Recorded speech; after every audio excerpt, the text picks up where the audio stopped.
el dosaje de estriol binario. El estriol es una sustancia que se produce de forma exponencial en el embarazo, ¿no? Eso me dice que el feto está bien. Su incremento es casi logarítmico. Aumenta 10 veces o más cerca del término del embarazo. Se dice que en el embarazo normal, cerca del término, es fuente del 90% del precursor placentario del estriol. Se hacen las pruebas invasivas como son biopsia de vellosidades foliares y amniocentesis. ¿Para qué? Básicamente la biopsia de vellosidades foliares para determinar cariotipo fetal. Es una indicación. ¿A partir de qué semana? Semana 11. La amniocentesis a partir de semana 16. Y estas son indicaciones médicas porque también puede hacerse para cariotipo, para ver anomalías cromosómicas. Pero en lo que es evaluación fetal, descompresión de poligramios, edad gestacional, enfermedad hemolítica, etc. Entonces la amniocentesis tiene indicaciones genéticas e indicaciones médicas. Dentro de las indicaciones médicas, ver si tiene una enfermedad hemolítica. ¿En qué casos? En caso de incompatibilidad RH. Esto se hacía hasta hace unos 10 o 15 años, en que se tomaba el líquido y a través de un espectrofotómetro se miraba pues la densidad óptica y se miraba, con eso se infería que tenía anemia o no tenía anemia el bebito, ¿no? Esa prueba ha sido reemplazada ahora por el Doppler. Estudios de madurez pulmonar, descompresión de poligramios, detección de coriamionitis. El ultrasonido es una herramienta muy importante, ¿no?, en la evaluación del bienestar fetal y también lo que es en el diagnóstico prenatal, porque gracias a algunos marcadores como son translucencia nucal, ausencia de hueso nasal, regurgitación tricuspidia, uno puede presumir que tal o cual feto tenga una anomalía cromosómica. ¿Sí? Entonces, con la ecografía yo puedo diagnosticar una serie de patologías, un poquito que está más adelante, creo. En resumen, para hacer la detección o el diagnóstico prenatal, yo hago uso no solamente de la edad materna, sino de pruebas bioquímicas, pruebas biofísicas, ultrasonido, para detectar hasta el 95% de fetos con cromosomopatías. Este es lo máximo que se puede detectar con las últimas pruebas existentes hasta el día de hoy. Como ejemplo, translucencia nucal, hueso nasal, ángulo maxilofacial, ductus, regurgitación tricuspidia, etc. Muy bien. Y esto es lo que nos trae ahora el tema, ¿no? Las pruebas de bienestar fetal. ¿Para qué se hacen? Simplemente para evaluar un problema placentario o patología materna en casos de que el feto esté en riesgo. ¿Sí? Se puede hacer un perfil biofísico por ultrasonografía o cartografía, o un perfil bioquímico donde lo que se busca es ver la madurez pulmonar, madurez fetal y trastornos hemolíticos. Esto es todas las anomalías que nosotros podemos detectar por ecografía. ¿Sí? Es una herramienta muy importante. En la cardiotocografía, como les mencioné, ¿no?, lo que es el monitoreo electrónico fetal aparece en la década de 60. En Uruguay fue desarrollada por Caldero Barcia, y obviamente la finalidad de todo esto es detectar asfixia, que se traducía como en alteración de la frecuencia cardíaca fetal, debido a ¿qué? A un daño en el sistema nervioso del feto, ¿no? Las dos pruebas que existen es la prueba sin estrés y la prueba estresante.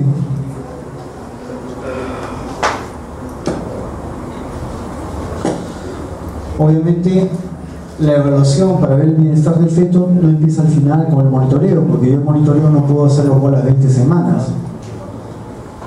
Ya, para yo ver el bienestar del feto, me baso en el crecimiento, las pruebas de bienestar fetal y la madurez del feto. Todo encaminado a ¿qué? A tener un bagaje para yo tomar una decisión. Lo primero que hago es medir la altura uterina.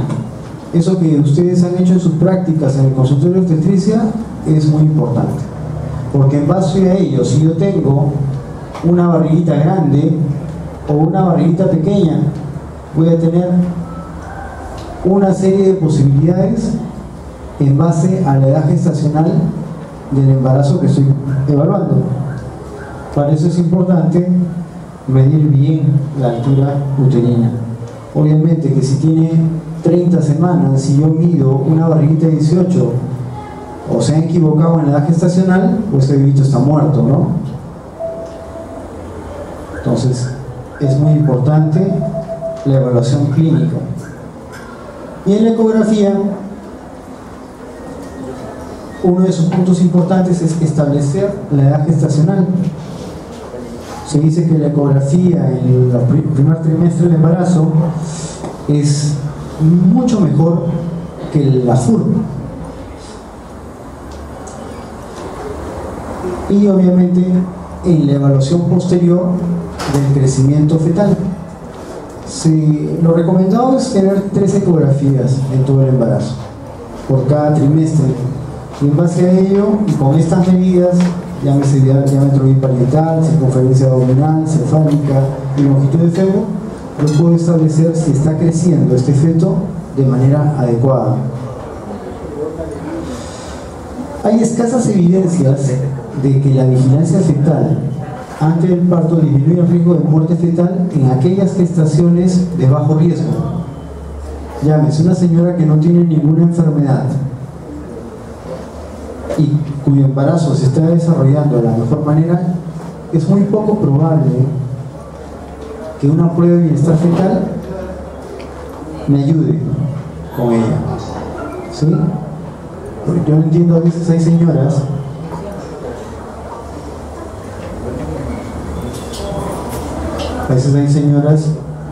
que se exceden con las ecografías, ¿no? Llegan a las 18 semanas y traen como 10 ecografías. Una porque no se movió su bebito, miren, 18 semanas. Otra porque tuvo un sangrado. Otra porque se cayó.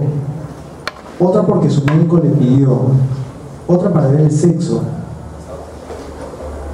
¿No? Es increíble. Es increíble, y eso a veces nosotros lo permitimos, ¿no? Porque nadie agarra y les dice, pues mira, necesita solamente necesitar una ecografía. Y tu signo de alarma, tu único signo de alarma en los primeros 5 meses es sangrado. No hay otro signo de alarma, solo sangrado.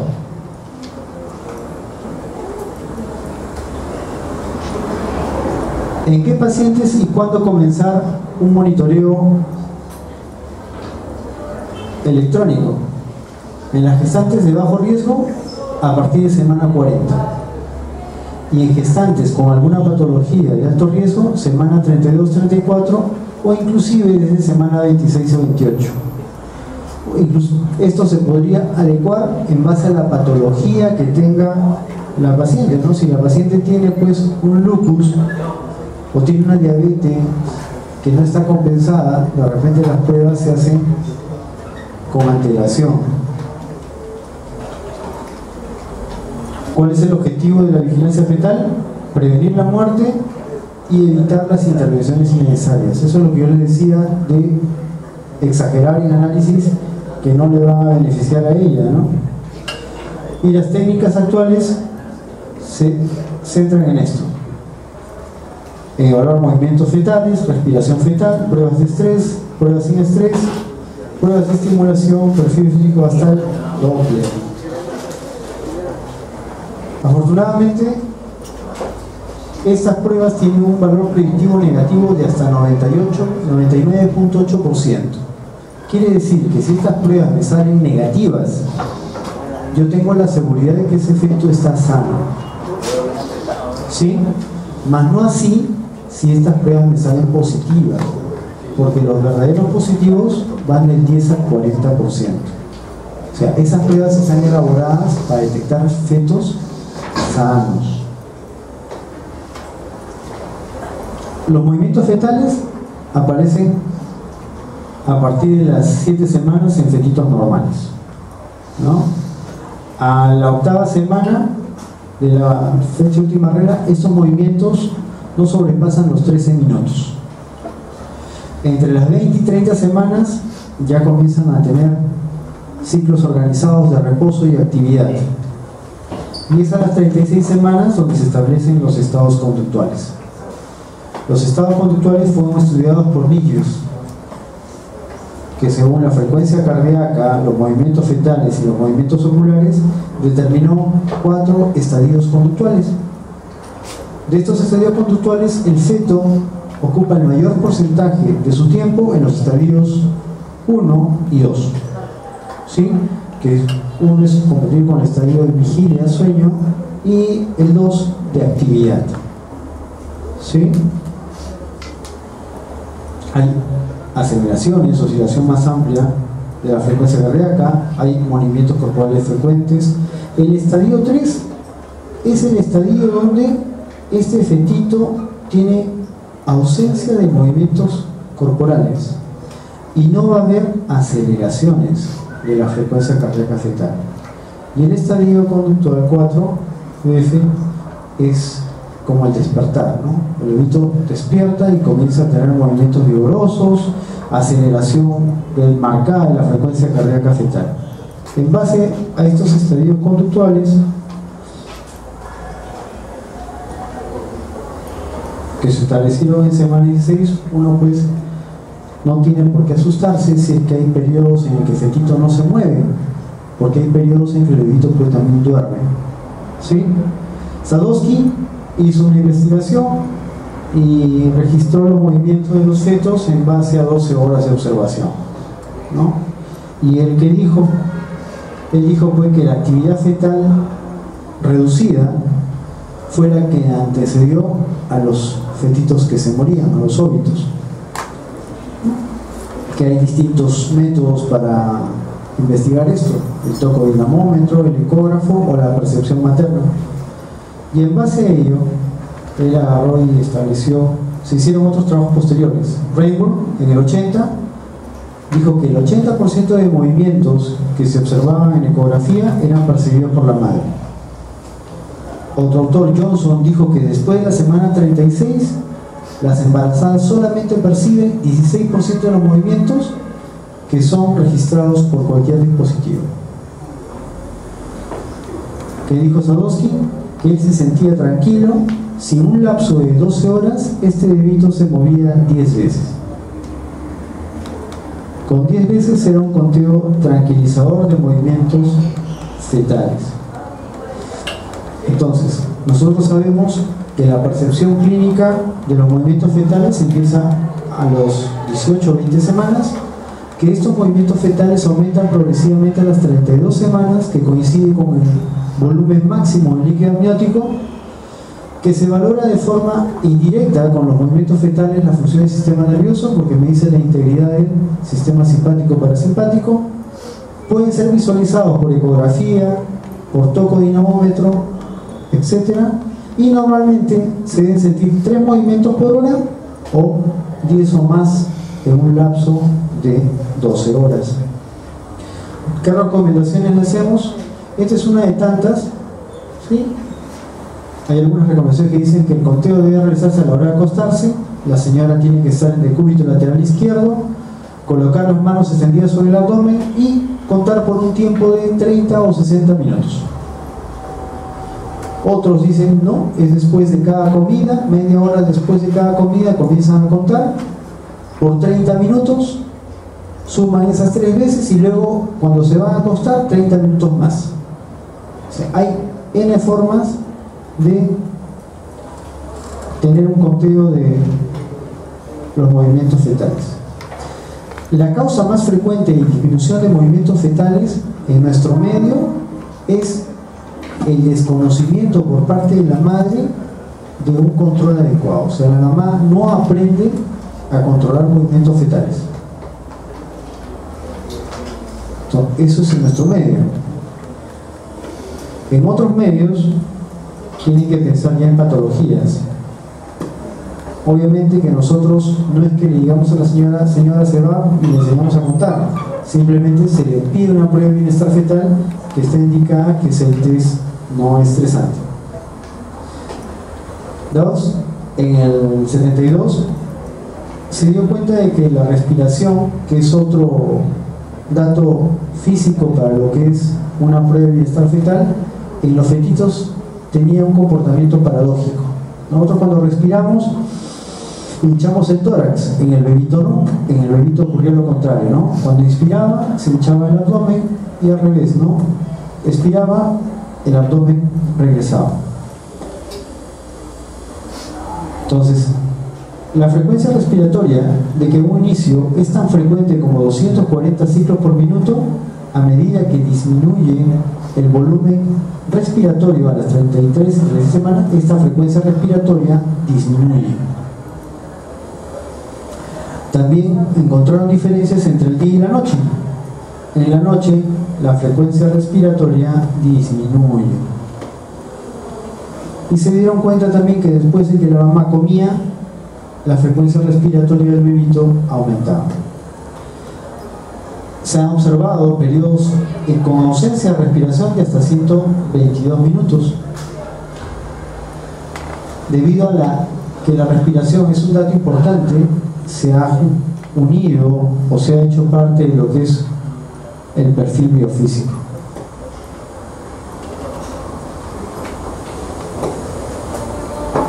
Uno de los parámetros más importantes para ver el bienestar fetal es el latido cardiofetal. Los latidos cardiofetales se observan en un lapso de 10 minutos y la frecuencia normal debe oscilar entre 110 y 160 latidos por minuto.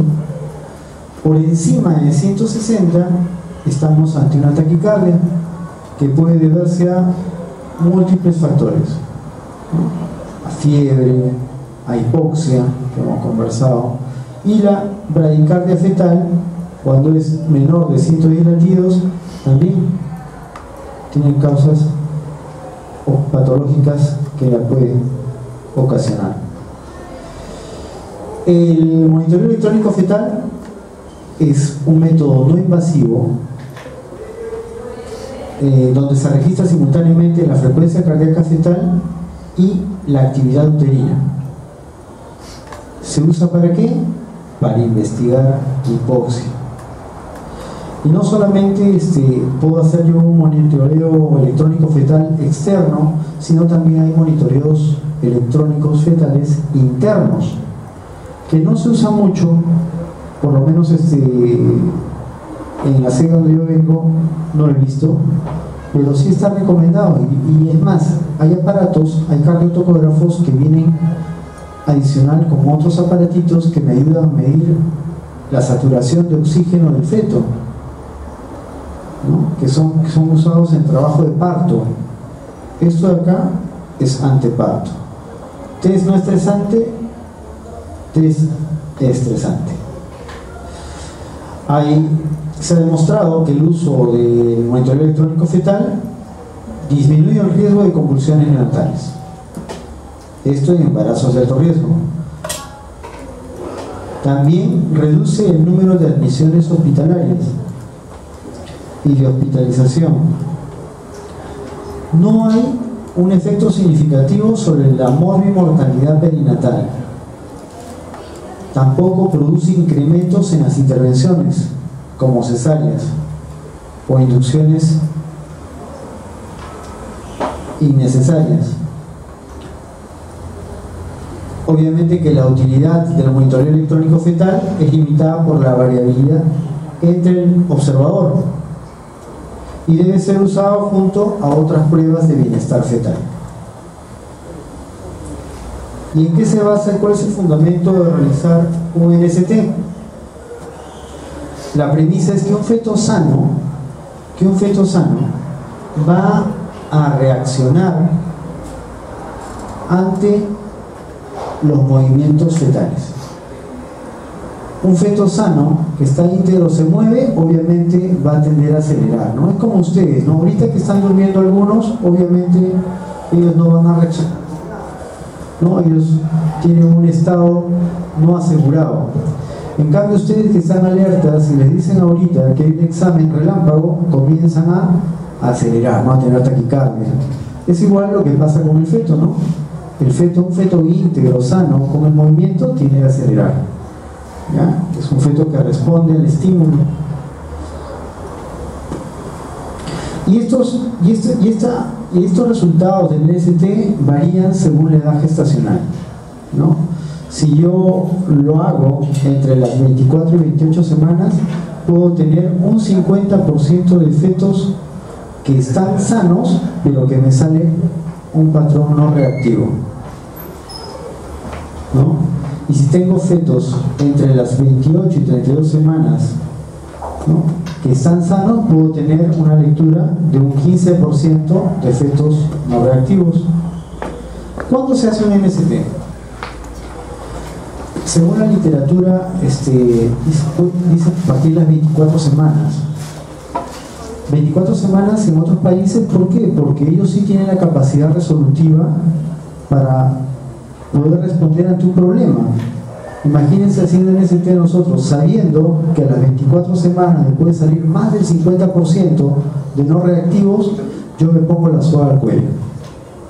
Acá para nuestra realidad es a partir de las 28 semanas, 28-30, donde hay menos del 50%, un 15% de no reactividad. El resto puede ser reactivo, ¿sí? Entre las 20 y 24 semanas, 25% reactivo. Imagínense, 75% de fetos no reactivos, o sea que la prueba me sale positiva.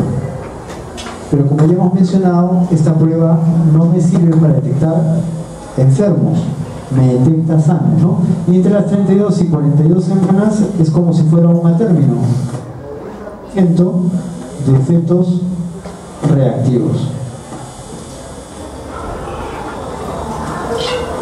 Se ha determinado por estudios que no hay evidencia para hacer un NST en fetos de madres con un embarazo de bajo riesgo,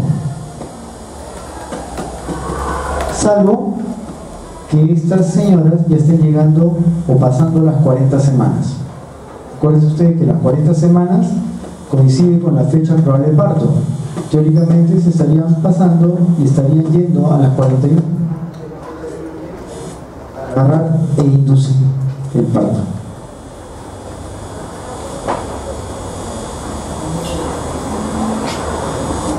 Las indicaciones del NST yo las resumo en 3.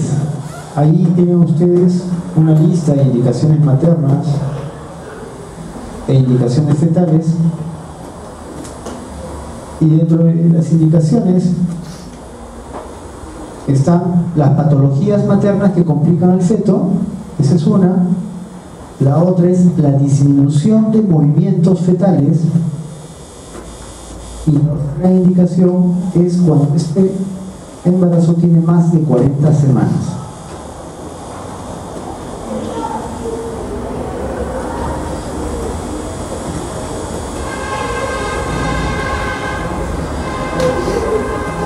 The National Institute of Child Health and Human Development en el 2008 agarró y definió lo que es una aceleración normal y la dividió pues en fetos mayores de 32 semanas y fetos menores de 32 semanas.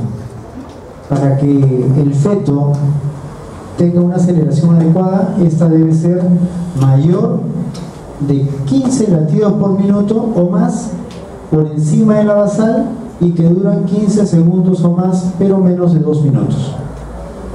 Y en fetos menores de 32 semanas, el acme de la aceleración es de 10 latidos por minuto por encima de la basal o más, y la duración de 10 o más segundos. La Koch y la Academia Americana de Pediatría ¿Qué dijeron? Ellos pusieron los parámetros o se pusieron de acuerdo para decir cuándo un feto es reactivo, que es la lectura que se le da a un feto que tiene aceleraciones, y esta es cuando el feto presenta 2 o más aceleraciones que lleguen a 15 latidos por minuto por encima de la frecuencia basal con una duración de 15 segundos, todo esto en un trazado de 20 minutos del inicio de la prueba. Eso es la definición de reactividad, que la vemos acá. 2 o más aceleraciones de 15 latidos por minuto más, con 15 segundos de duración, en un trazado de 20 minutos, con la línea dentro de rangos normales. ¿Y cuándo es no reactivo? Cuando tiene una o ninguna aceleración. Vale decir que si tuviera 32 semanas o 34, y si este feto solamente tiene una aceleración de 15 latidos por encima de la basal, no es reactivo. Y si tuviera 28 semanas y solamente tiene una aceleración más de 10 latidos por minuto, tampoco es reactivo. ¿Sí? Y la condición es que el trazado en esta situación de no reactivo se prolonga por 40 minutos, y aparte de eso se usa estimulación vibroacústica. Si con eso no acelera, estamos ante un feto no reactivo. Esta es reactividad. Ven ustedes, esta es la basal y esta es una aceleración que coincide con los movimientos. ¿Sí? El movimiento se mueve y aumenta los latidos. ¿Cuál es el manejo? Cuando tengo un NST que me sale reactivo, me quedo tranquilo. Si no tiene ninguna patología, ojo que se hace a partir de las 40, se puede repetir a los 7 días una mujer de bajo riesgo. Si tuviera alguna patología, RCU, un trastorno hipertensivo del embarazo, diabetes, cada 3 días. Si estoy hablando de embarazos prolongados o un RCU que está con el Doppler alterado, se hace diario. Estos pacientes están hospitalizados. ¿Sí? ¿Y qué hago en el caso de que tenga un NST no reactivo? Hago uso de otras pruebas, ¿sí? Como es completar el perfil biofísico, hacer un test estresante o repetir la prueba en 4 o 6 horas, que es lo más frecuente. Este es un fluxograma. Cuando tengo un test no estresante, si me sale reactivo o no reactivo, si sale no reactivo con desaceleraciones, para que lo tengan presente. El test de Posey. El test de Posey se basa en el aumento de la presión intraamniótica con cada contracción. ¿Eso qué va a ocurrir? ¿Qué va a ocurrir? Va a ocurrir que esa presión del miometrio puede colapsar los vasos sanguíneos. Normalmente, si ha ocurrido la invasión trofoblástica, si se acuerdan de sus clases al inicio del embarazo, semana 8 hasta 16, cuando ocurre la segunda oleada, el tejido o las células endoteliales, ¿no?, del endotelio vascular han sido reemplazadas por células trofoblásticas para que justamente no respondan a las sustancias presoras y favorezca un flujo adecuado al feto. En aquellas pacientes que no ha ocurrido esto, esa presión va a producir un colapso, va a disminuir la circulación sanguínea y pueden perjudicar y producir una hipoxemia al feto, y esa hipoxemia se va a ver traducida con desaceleraciones tardías. ¿Sí? Se contrae el útero, no le llega oxígeno al feto y produce caída de los latidos. Cuando hago el registro de la frecuencia cardíaca fetal, simultáneamente se hace el registro de las contracciones. Para que yo tenga una prueba adecuada, debo tener al menos 3 contracciones espontáneas en 10 minutos. Y se puede hacer de manera inducida con oxitocina o una estimulación del pezón. Cuando se usa oxitocina, ustedes han visto, se hace con goteo regulable a 0.5 miliunidades por minuto, y esa dosis se va duplicando cada 15 o 20 minutos. Generalmente lo hacemos en cada 15 minutos. Se va aumentando el goteo: 2 gotas, 4 gotas, 8 gotas, 12, etc. La estimulación del pezón, la COP recomienda que una mujer se frote el pezón durante un tiempo de 2 minutos o hasta que aparezca la contracción. Si la contracción no aparece, se repite la misma maniobra a los 5 minutos. Las indicaciones del test estresante son las mismas para el NST, y aparte de tener un NST no reactivo. Las contraindicaciones, todas aquellas que me contraindiquen un parto vaginal. El test estresante en sí es una prueba de parto. Yo estoy simulando un parto y quiero ver cómo se comporta este feto en un eventual trabajo de parto. ¿Sí? Obviamente que si yo veo que esta paciente tiene una placenta previa, no le voy a hacer un test estresante. Si el feto está transversa, no le voy a hacer un test estresante. Si hay un tumor previo, no voy a hacer un test estresante. Muy bien, la interpretación del test estresante es la siguiente: negativa, positiva, equívocas o insatisfactoria. Negativa es la normal, no hay presencia de desaceleraciones. Positiva es cuando en más del 50% del trazado hay desaceleraciones tardías. Más del 50% del trazado. Y la no satisfactoria es cuando no logro tener esa frecuencia de contracciones que son requeridas, que son 3 contracciones en 10 minutos.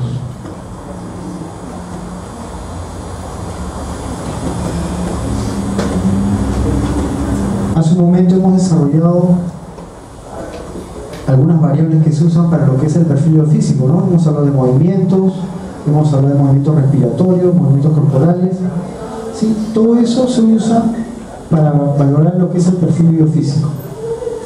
El perfil biofísico se le da una puntuación de 0 a 2, siendo 2 lo normal y 0 cuando hay una alteración.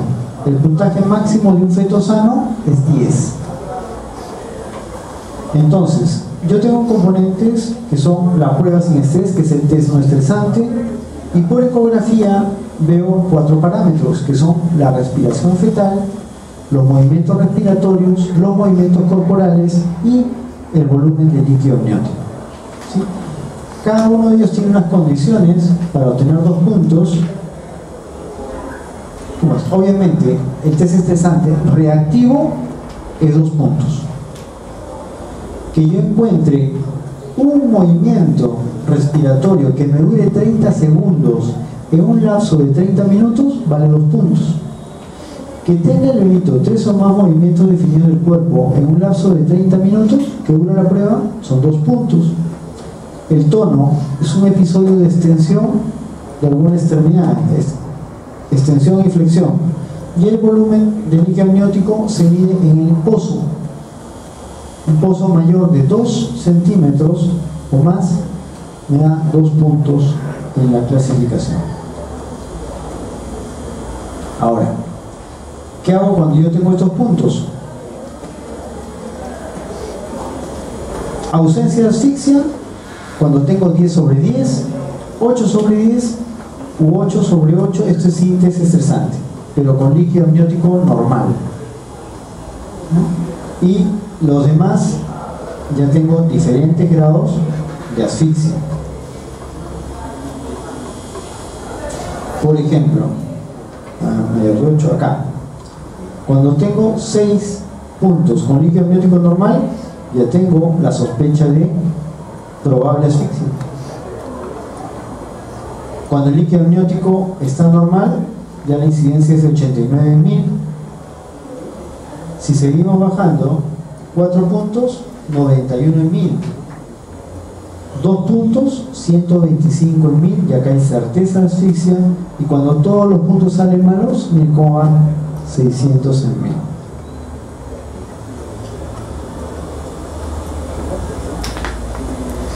Este es otro fluxograma que les dejo, qué hacer cuando tienen cada puntaje, y es muy importante tener la presencia de líquido o no.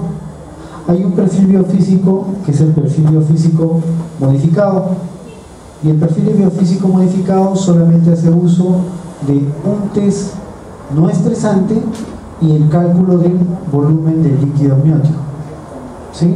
Eso lo hizo Manning. Manning hizo todo esto, y Manning dijo que si el test estresante, que es un marcador a corto plazo, es reactivo, y yo tengo un líquido amniótico que es el de largo plazo normal, yo puedo asegurar que este feto está con un bienestar fetal adecuado, ¿sí?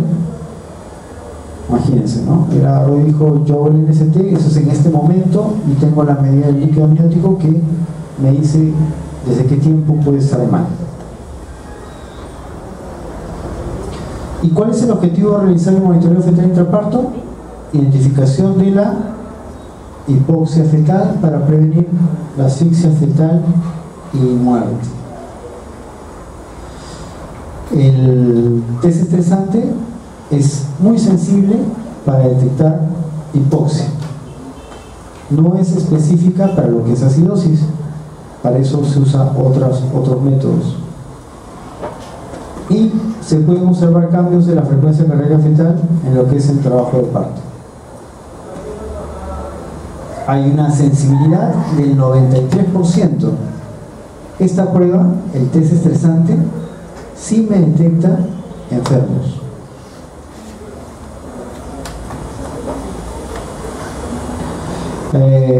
En lo que es la prueba en trabajo de partos, difiere mucho en lo que es una prueba, un test no estresante en una mujer que no está sometida a parto. Obviamente, en una mujer que no está a parto, yo provoco las contracciones, pero en una mujer que tiene parto, ya está con contracciones establecidas, yo no voy a detenerlas, es inexorable que esta siga. Entonces, para ella se ha hecho una nueva clasificación.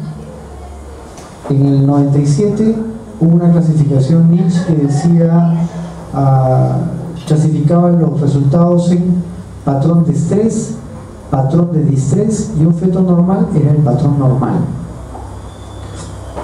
Obviamente las variables estudiadas eran las mismas, y aquí está, en el 2008 el mismo Niche agarra y reemplaza la clasificación que ya estaba en el 97 y propone una nueva clasificación, que es la clasificación basada en categorías, categoría 1, 2 y 3, publicado en la COG en el 2009, reiterado en el 2013, y ahí definía lo que yo les he mencionado de la frecuencia cardíaca fetal basal.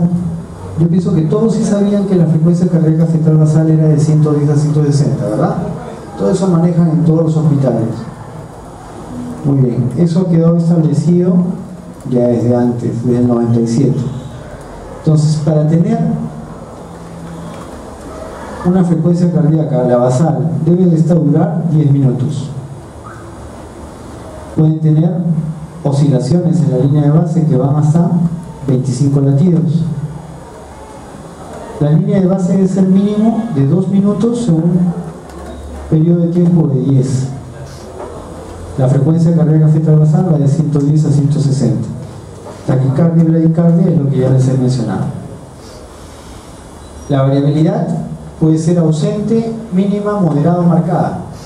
Ausente, no se detecta.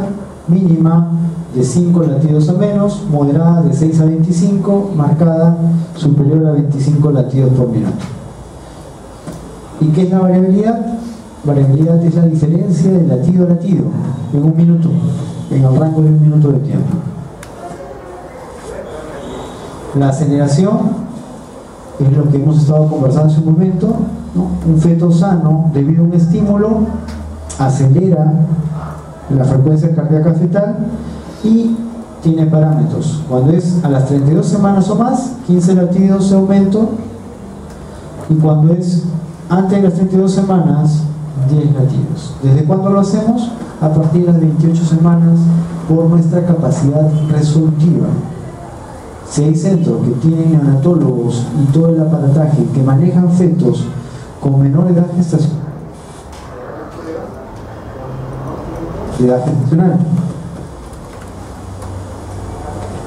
esa es una aceleración. Estas son las contracciones, estas son aceleraciones. Y definen también lo que es una desaceleración temprana. Desaceleración temprana es la disminución de la frecuencia cardíaca fetal que coincide con el acme de la contracción. Su descenso coincide con el pico de subida de la contracción. La desaceleración tardía es aquella que se produce inmediatamente después de producida la contracción. O sea, en el acme de la contracción comienza a disminuir la frecuencia cardíaca fetal. Eso es desaceleración tardía. Y una variable es aquella que no guarda relación con la contracción. Puede ser antes, durante, después, pero hay una condición que puede estar precedida de una aceleración o al final, cuando se recupera, puede tener una aceleración. Esto es una desaceleración temprana. Vean ustedes, el inicio coincide con el inicio de la contracción y el nadir con el acme de la contracción. Esta es una desaceleración tardía. Inmediatamente llega el acme, comienza a disminuir la frecuencia cardíaca fetal. Este periodo que pasa desde la disminución hasta el nadir se llama decalaje. Y a veces tiende a ser mayor o igual de 30 segundos. Esto me traduce una pobre oxigenación del feto. ¿Sí? Yo puedo inferir con esto que ese feto tiene una hipoxia, ¿sí? Probablemente una asfixia. Y estas son desaceleraciones variables. Las desaceleraciones variables pueden ser antes, durante o después de la contracción. Pueden simular una desaceleración precoz o una tardía, pero tiene a prolongarse esta desaceleración. Tiene bastantes imágenes, tiene un en V, en W, y pueden ser divididas en desaceleraciones leves, moderadas o graves, según sea la profundidad o caída de su nadir. Estamos ante una desaceleración variable grave cuando ésta cae por debajo de 60 latidos por minuto y dura más allá de 60 segundos. Imagínense. O sea, las desaceleraciones variables, si son severas o son moderadas, duran mucho, pueden comprometer al feto.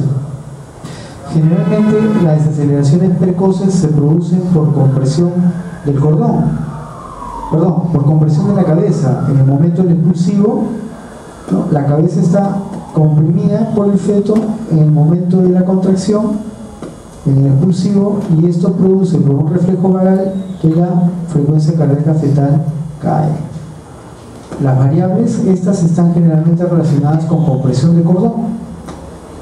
Igual, comprime el cordón, disminución del aporte sanguíneo, hay un reflejo vagal, la frecuencia cardíaca cae.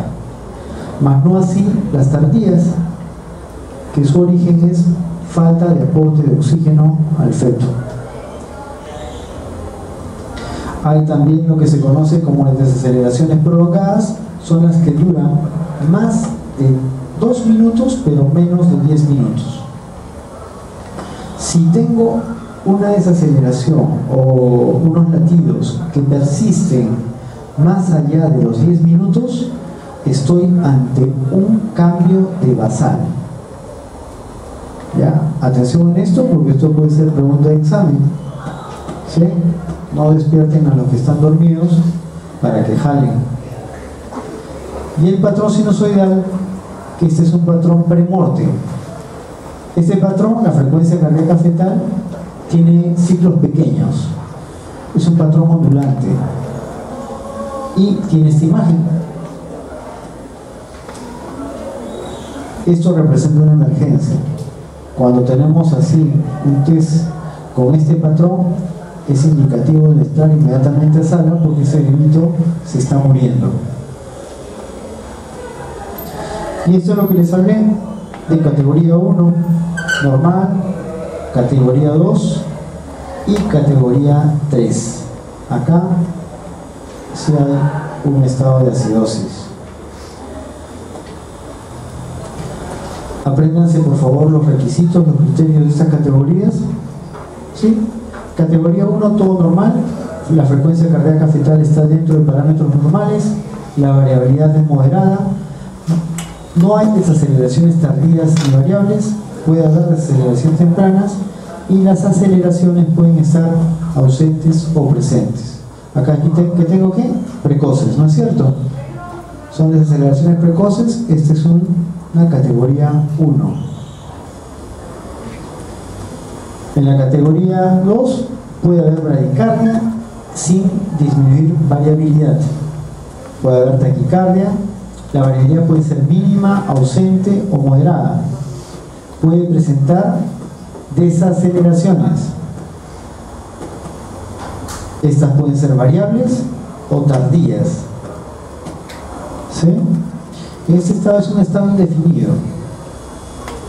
Si ustedes aprenden la categoría 1 y 3, la 2 es donde caen aquellas que no están definidas completamente, porque esta sí es más concreta. En la categoría 3, ausencia de variabilidad, presencia de desaceleraciones tardías y variables. Yo dije que las variables eran un problema, ¿no? Pero son un problema cuando son moderadas o severas. ¿Sí? Bradicardia, un patrón sinusoidal. Y esta categoría, cuando yo tengo el trazado que me dice eso, un alto riesgo de encefalopatía neonatal, parálisis cerebral y acidosis neonatal.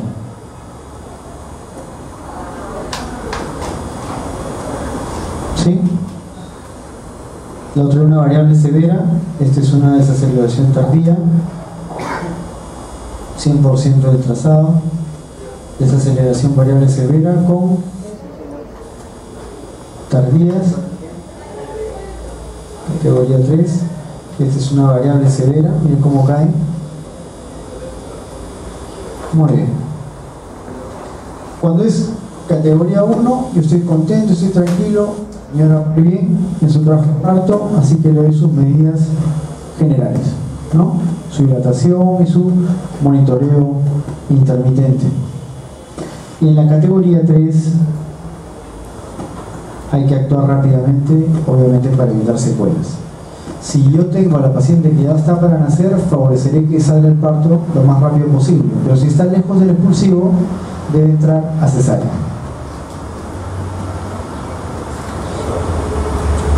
Las recomendaciones, esto es reanimación intraútero con líquido endovenoso, la mamá de costado y oxigenación a 6 a 8 litros por minuto, puede ser por bigote o por Venturi. Cuando hay taquisistolia de un monitoreo categoría 2 y 3, hay que pegarse, hidratarla para tratar de que la taquisistolia se vaya alejando. Con un monitoreo categoría 2, igual hay que tener una vigilancia estrecha porque este feto se me puede comprometer. Y tener presente que las aceleraciones con buena variabilidad son un buen predictor de acidemia. Recomendación nivel C. En la categoría 3 no se ha establecido el momento ideal para culminar el embarazo, pero una vez detectado tiene que hacerse este mínimo en los 30 minutos siguientes. Esa es una regla de una cesárea de emergencia. Una cesárea de emergencia no puede demorar más allá de los 30 minutos. Afortunadamente los bebitos son muy nobles y toleran el estrés.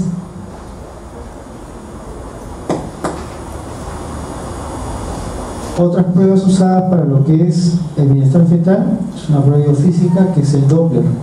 Y el Doppler se puede hacer en la arteria umbilical, cerebral media o conducto venoso. Los objetivos: salud del feto y el determinar el momento ideal del parto. Muy bien. En la arteria umbilical, lo que se ha visto es que cuando hay flujos anormales hay una disminución de la vascularización de la estructura vellosa de la arteria umbilical. Se puede haber una oclusión del 70% de los conductos placentarios. ¿Y qué pasa? Cuando hay esa oclusión, aumenta la poscarga, se presenta hipoxia fetal y hay una dilatación y redistribución de flujo sanguíneo a la arteria cerebral media. Aumenta presión en el conducto venoso, aumenta la resistencia en la arteria umbilical y la vía final común es alteración del ductus venoso. O sea, primero en alterarse, arteria umbilical. Segundo, problemas en la arteria cerebral media. Y el final es el ductus venoso, el último flujo que yo tengo para determinar si este bebito ya no aguanta más, ¿no? Esta es una imagen en molde donde vemos una placenta normal de todos los vasos, bien frondoso, bastante irrigación, y esta es una placenta con anomalía, donde se queda evidenciada su pobre vascularización. En la arteria umbilical yo tengo que tener presente el índice sistodiastólico. Si este es anormal, cuando el percentil está por encima del 95 para la edad gestacional, o cuando el flujo ya no tengo diástole o esta diástole se ha hecho reversa. ¿Sí? ¿Qué se ha demostrado? Que la flujometría Doppler sirve para ver fetos con restricción de crecimiento intrauterino, no para otro tipo de fetos. Si yo le pido un Doppler a una señora que tiene su embarazo y ya tiene diabetes, si este no tiene residuo, no me sirve para nada. Ojo que puedo tener pruebas falsas positivas y al final le voy a crear un problema. Si tiene preeclampsia y no tiene residuo, no me sirve para nada. Esta prueba es únicamente para fetos con residuo, ¿sí? Con restricción de crecimiento intrauterino. Aquí tengo una arteria umbilical normal, acá con ausencia de diástole y acá con una diástole reversa. La arteria cerebral media se ha basado su uso generalmente para el diagnóstico de anemia, y cuando yo uso un parámetro para diagnosticar anemia en el caso de insulinolización RH, que es la velocidad sistólica máxima, esta aumenta por aumento del gasto cardíaco cuando hay anemia. Y hay tablas que me sugieren anemia según la edad gestacional.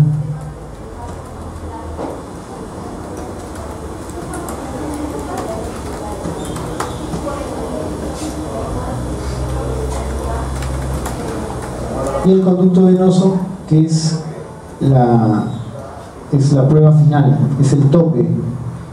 Los ginecólogos esperamos hasta esta última prueba si es que estamos ante un feto pretérmino para ver si terminamos el embarazo o no, porque si fuera un embarazo de más de 34 semanas no habría problema, ¿no? Terminamos el embarazo, lo hacemos Doppler y lo sacamos.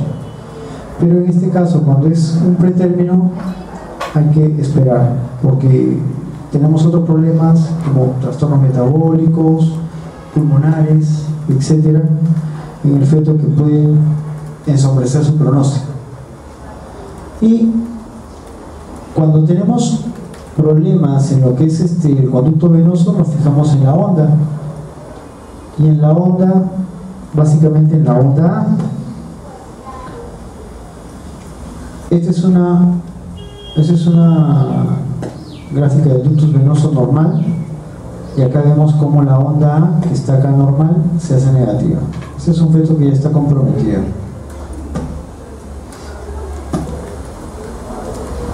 Esta onda negativa me indica a mí que este embarazo ya no va para más, que ese fetito ya está comprometido. ya tiene un grado de acidosis marcado, ¿no? Y en cualquier momento se puede morir. Cuando hago la evaluación de la arteria uterina, se hace en la primera mitad del embarazo. Es útil para los embarazos de alto riesgo, para complicaciones de causa de insuficiencia uteroplacentaria. Y yo, ¿qué es lo que busco en esto? Busco la presencia de Notch. ¿Qué es Notch? Es un aumento en la resistencia a la circulación, ¿no? De la sangre a través de las arterias hacia la placenta. ¿Y por qué se da esto? Porque no ocurrió el recambio de células endoteliales a células trofoblásticas. Entonces hay un aumento en la resistencia, hay menor flujo, y ese menor flujo y ese Notch puede llevarme a predecir desprendimiento placentario, preeclampsia, recibo. Antes solamente se había enfocado por el lado de la preeclampsia. Pedían Notch o doble arterias uterinas entre las 22 y 24 semanas, y cuando tenían Notch solamente pensaban en preeclampsia. Después hicieron los estudios y dijeron no, tienen una alta correlación con restricción de crecimiento y desprendimiento prematuro de placenta. Existen otras pruebas que ya las hacen pues los neonatólogos, a veces las hacemos nosotros, que es el pH en cuero cabelludo, ¿no? Para determinar si medir qué efecto tiene acidosis y cuál no. Obviamente los valores inferiores a 7.2, este bebito está con acidosis. Para hacer la muestra se puede hacer a través de sangre de cordón, a través de una cordocentesis, que es muy invasivo, o esperar el trabajo de parto y hacerlo a través del cuero cabelludo. También se puede medir la saturación de oxígeno del feto. Se ha determinado que cuando la saturación de oxígeno del feto es menor de 30, este feto tiene alta probabilidad de una asfixia perinatal. Tiene demasiado riesgo. 30 de saturación. Se hace con estos aparatitos. Hay equipos de cardiografía que tienen su pulso oxímetro. ¿Y cómo se coloca esto? Se coloca en cuero cabelludo, cuando hacen un monitoreo o una cardiotopografía interna. Se puede evaluar la presencia de líquido amniótico teñido de meconio. Tengan ustedes presentes que en la gestación un 15 a 20% de embarazos pueden tener líquido amniótico teñido de meconio y no representar patología, simplemente ser un grado de madurez del feto, porque el feto, así como respira, también defeca, ¿no? Entonces puede haber un líquido teñido de meconio en un 15 a 20%. Pero además, ¿qué se ha establecido? Que cuando tenemos gestaciones donde el feto está comprometido y tiene una saturación de oxígeno menor del 30%, se ha encontrado que ya relaja, o sea, ese feto está comprometido, relaja esfínteres y comienza, o sea, el líquido teñido de meconio que a nosotros nos debe preocupar es el líquido puré de arveja. Puré de arveja, líquido verde espeso, ¿no? Ese es el líquido que está relacionado con asfixia. Y hay otras pruebas de madurez pulmonar que son pruebas bioquímicas en base a dosaje de fosfolípidos, sulfatilicerol, cociente de lecitina y fibromielina, recuento de cuerpos lamelares, que es lo último para ver madurez pulmonar, polarización, fluorescencia, densidad óptica, eso es líquido amniótico para ver anemia, que ya no se usa, etc. Muchas gracias, espero que haya sido amena. ¿Alguna pregunta? Les agradeceré que la hagan ahora. ¿Por qué en el examen no hay preguntas? ¿Cómo funciona la estimulación del pezón? O sea, ¿cómo ayuda? ¿Por qué ayuda la estimulación del pezón? La estimulación del pezón libera la producción de oxitocina. Libera la producción de oxitocina endógena. Normalmente en el embarazo hay una producción constante. Al estimular pezones se libera un poco más para copar receptores y así se produzcan más contracciones.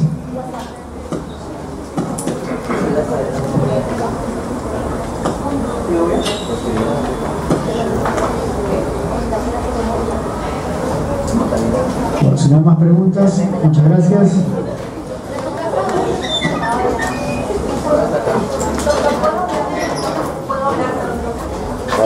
Chicos, buenas tardes. Me llamo Silvana Michelini, soy egresada de la Facultad de Medicina. Me he sumado a la campaña, no sé si han escuchado el caso de Valeria, la bebita que se encuentra